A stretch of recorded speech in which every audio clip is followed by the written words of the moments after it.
Hello, everyone, and welcome to Walking Through the Bible. When we face suffering, let's face it, we get down. And if we're not careful, we can let this feeling drive us into a deep depression. The Apostle Paul had been getting attacked from some of the Corinthians, a church he helped start, with some of them saying that he wasn't teaching the true gospel of Christ, and that he wasn't an apostle, and that he wasn't a truth teller. To go along with that, Paul also suffered other more physical hardships for the cause of Christ. And yet through it all, Paul didn't get down. He didn't even take a woe is me attitude. What did he do? Let's find out. So if you have a Bible with you, turn to the book of 2 Corinthians, chapter 4. We're going to be reading from verses 7 through 18. If you don't have a Bible, don't worry, just follow along with us on the screen. The version that we'll be reading from is the New King James Version. So 2 Corinthians chapter 4, beginning at verse 7. But we have this treasure in earthen vessels, that the excellence of the power may be of God and not of us. We are hard pressed on every side, yet not crushed. We are perplexed, but not in despair, persecuted, but not forsaken, struck down, but not destroyed, always carrying about in the body the dying of the Lord Jesus, that the life of Jesus may be manifested in our body. For we who live are always delivered to death for Jesus' sake, that the life of Jesus also may be manifested in our mortal flesh. So then, death is working in us, but life in you. And since we have the spirit of faith, according to what is written, I believed and therefore I spoke, we also believe and therefore speak, knowing that he who raised up the Lord Jesus will also raise us up with Jesus and will present us with you. For all things are for your sakes, that grace, having spread through the many, may cause thanksgiving to abound to the glory of God. Therefore we do not lose heart, even though our outward man is perishing, yet the inward man is being renewed day by day. For our light affliction, which is but for a moment, is working for us a far more exceeding and eternal weight of glory, while we do not look at the things which are seen, but at the things which are not seen. For the things which are seen are temporary, but the things which are not seen are eternal. Paul has been comparing the ministry of death, the law of Moses, with the ministry of the Spirit, spiritual life that is given through the gospel of Jesus Christ. Some at Corinth were Judaizing teachers, teaching that one had to follow Jesus plus the law of Moses, while Paul described that at putting a veil over your heart, blinding yourself to the light of the gospel and the glory of God. God commanded that this light go out into the world, and so that's why Paul preaches what he preaches. And yet Paul admits in verse 7 that the glory that God is revealing to man through the gospel, this treasure, is revealed in earthen vessels by men that are in comparison weak, that the excellence of the power of God may be in God, not man. This question as to who gets the glory, God or man, has been a constant struggle for the church at Corinth.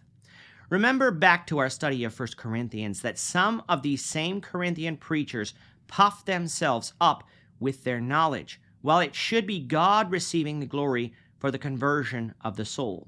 Man simply preaches, it is God who gives the increase. Paul didn't come to them with excellency of words or the wisdom of this world, but the message of Christ and him crucified. It was a simple message, but a powerful one because it was from God. In comparison to God, though, the vessel through which it comes is weak.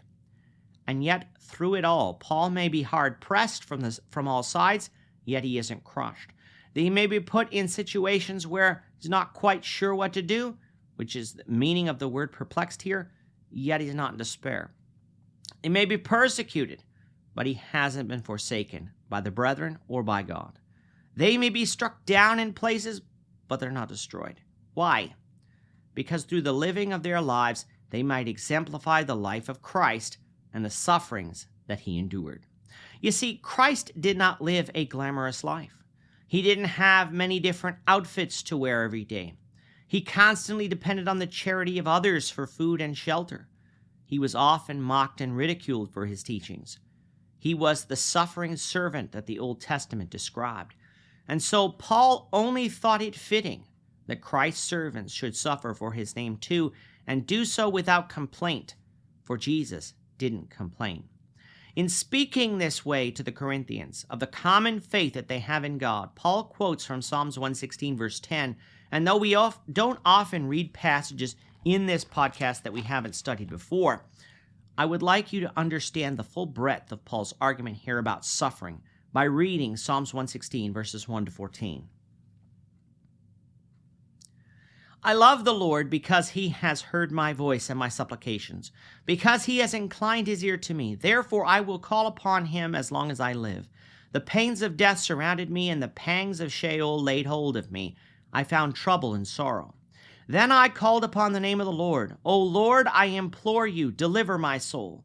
Gracious is the Lord and righteous. Yes, our God is merciful. The Lord preserves the simple. I was brought low, and he saved me.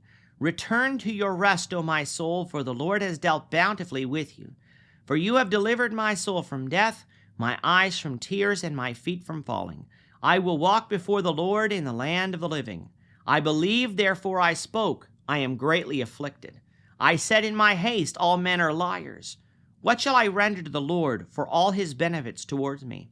I will take up the cup of salvation and call upon the name of the Lord. I will pay my vows to the Lord, now in the presence of all his people.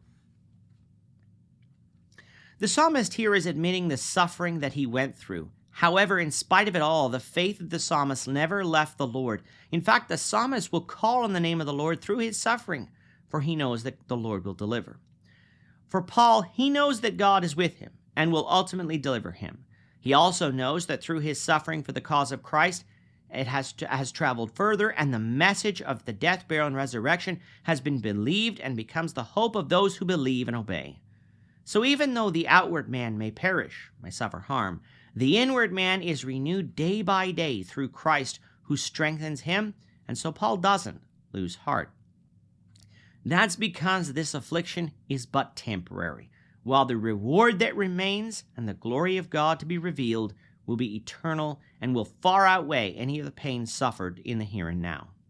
Paul is going to continue this discussion about the surety of the resurrection, even through suffering, as we continue into chapter 5. So we invite you back for those lessons. With that, our time is up for today. The Lord willing, we hope you'll join us for tomorrow's discussion of 2 Corinthians chapter 5, verses 1 to 8, as we continue our walk through the Bible, one verse at a time. We thank you for watching Walking Through the Bible today. If you have any questions or comments, you can leave them below. But if you like this video, we ask that you consider subscribing to our channel so you won't miss out on other videos in our series, as well as share this video among your friends so that the saving message of Jesus Christ can go out to the whole world.